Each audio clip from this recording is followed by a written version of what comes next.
Good morning, I'm Maddie Jansen, and this is the podcast of 17 News at Sunrise. It's everything you need to know to start your day in about 15 minutes.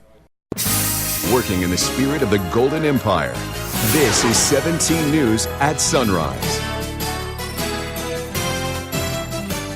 Good morning. Flames engulfed the roof of a Southwest Bakersfield home in the middle of the night. We'll show you the aftermath and what arson investigators are now looking into. Overworked and underpaid. That's the complaint leading dozens of sheriff's deputies to search for jobs outside of the county. And the current law enforcement agency is grasping for some way to make them stay. And they say they need your help. A priest who was once accused of molesting a child in Bakersfield is put on leave, and a law firm's taking the diocese to task for allowing him to continue to work after a civil trial more than 20 years ago. We'll tell you why. This is Tuesday, June 11th, 2019. Good morning. Great to have you with us. I'm Maddie Jansen alongside Alex Fisher, Mary Kate Paquette, and today for Kevin. And what a day to be in and be the bearer of this bad news. Hot. I know. I'm sorry. Don't shoot the messenger here, but it is going to be another very hot day. We saw a hot day yesterday. Seeing another hot day today. We'll see another hot day tomorrow before we kind of cool down, if you can even say that, but we will get into the 90s by the end of the week here. Bakersfield sitting at 76 degrees right now, so we're already a little bit warm out there. Humidity at 35%, dew point at 46. Now, we do have that extensive heat warning still in effect for the valley floor here. That will stay in effect until about 8 o'clock tonight. We are seeing warm temperatures this morning, and then we're going to get hot into the afternoon by 7 a.m. Sunny skies with temperatures around 79 degrees. By noon, we're at 99, pushing that triple-digit mark right there. And by 3 p.m., we're looking at 106. And then in Tehachapi right now, we're looking at 54 degrees. Right now, humidity at 62, dew point at 41. We have a light breeze out there right now. And in our hour by hour here by 7 a.m., Tehachapi expecting temperatures around 68 degrees. By noon, hitting 88. And by 3 p.m. here at 91. So we are a little bit warm already this morning. We will get even warmer throughout the day, and then we will get just plain hot today. New this morning, arson investigators are working to figure out what sparked a fire at a Southwest Bakersfield home. The flames broke out at a home on Middlefield Street just before 3 o'clock. When Bakersfield firefighters arrived, flames had engulfed the roof of the single-story home. No one was inside and no one was hurt. There are reports the house was abandoned, so arson investigators are looking into what caused the fire. Also new this morning, Bakersfield police are investigating a crash in Southwest Bakersfield that left one man dead. It happened just after 9:30 last night near the intersection of Ming Avenue and New Stein Road.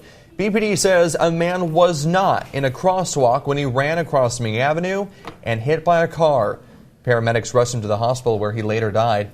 BPD says the driver of the car stayed at the scene and is cooperating with the investigation. Officers do not believe alcohol, drugs, or speed were factors in the crash. A Los Angeles County Sheriff's deputy is fighting for his life after being shot in the head. Witnesses say the deputy was not in uniform or on duty when the gunman walked into a fast food restaurant and opened fire on the deputy. The gunman then walked out of the restaurant and drove away. Paramedics rushed the deputy to the hospital where he's said to be in critical condition. Meantime, the search is on for the gunman. Security cameras captured these pictures of the man police say is the gunman. Investigators believe he stopped at a nearby house and changed clothes. There's that picture right there on your screen. It's 5:05 now, and it is a problem that could lead to a bigger public safety issue. The Kern Law Enforcement Association says sheriff's deputies are leaving at a record rate. So the organization has started a petition to find a solution. 17's Karen Waugh explains how it wants you to get involved. You may remember this past November, Measure I proposed a 1-cent sales tax increase for the county, but it did not pass, leaving the sheriff's office, in the association's words, broke. A growing crime rate and a public safety crisis. That's the state of our county, according to the Kern Law Enforcement Association. This problem needs to be fixed because it's going to get bigger. Association President Richard Anderson says the department has lost 30 deputies this year, and they're on pace to lose another 30 by the end of this year, a record rate. We're actually lowering our standards to try to get more people in the process. It's a vicious cycle. Staff shortages mean many current deputies consider themselves overworked and underpaid. Many are flocking to other counties with better pay and benefits. I don't know very many people who don't have applications into other law enforcement agencies, myself included.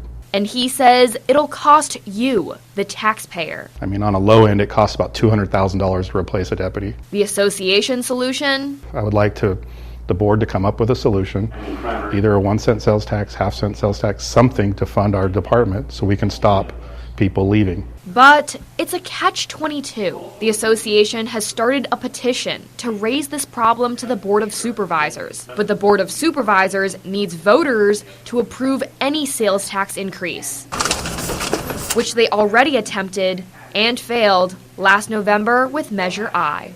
Now, the county did not respond to a repeated request for comment, but the association is urging people to call their supervisors to tell them about this petition. And currently, that petition has a goal of 1,000 signatures. For a link to that petition, head to our website, kget.com.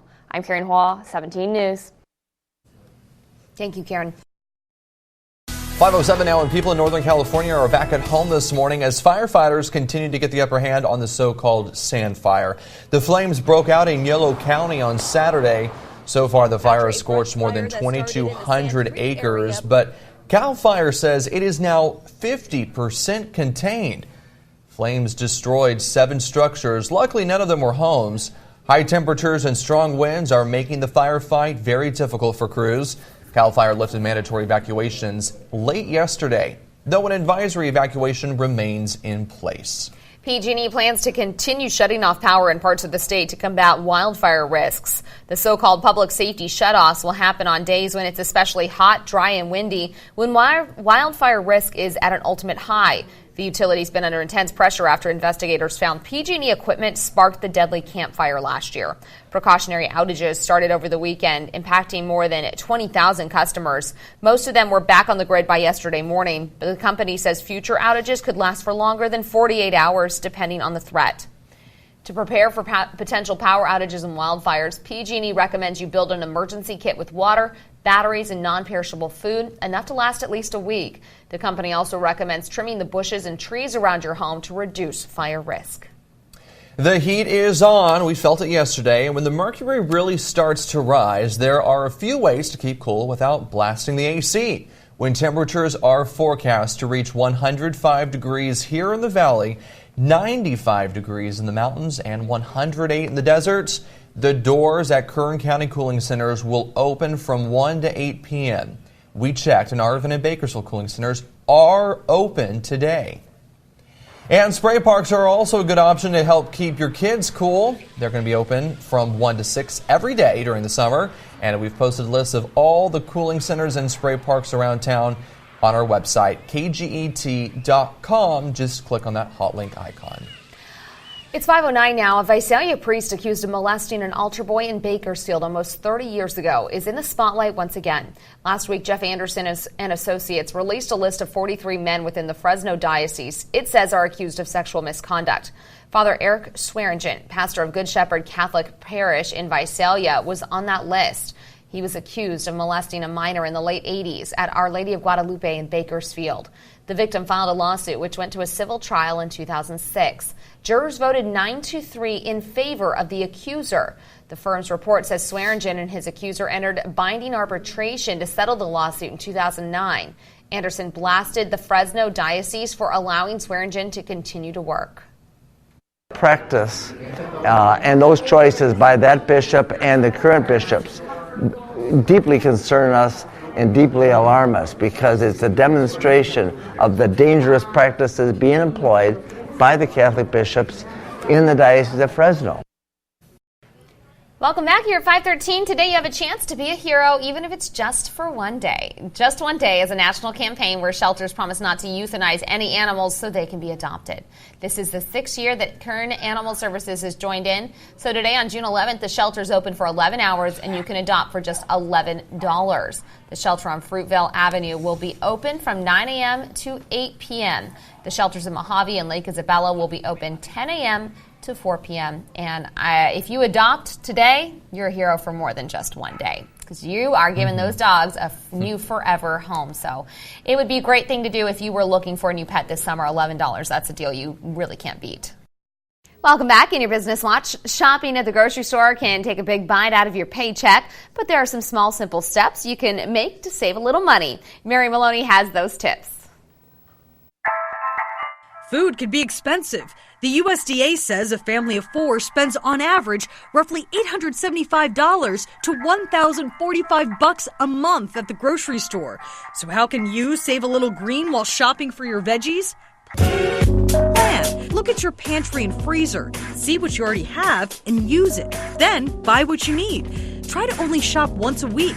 That way you can lower impulse buys and save gas. Shop around. Find out if milk is cheaper at one store and buy it there. Also, look at the store's ads and plan your meals around the deals. Consider coupons. Try coupons.com or redplum.com. Use the SnipSnap app to organize your coupons or download Checkout 51 to get rebates for things you've already bought. Simple ways to fatten your wallet while buying your food. For Consumer Watch, I'm Mary Maloney. Thanks for listening to the podcast of 17 News at Sunrise. It's a 15-minute summary of everything you need to know about Kern County. There's a new episode every weekday.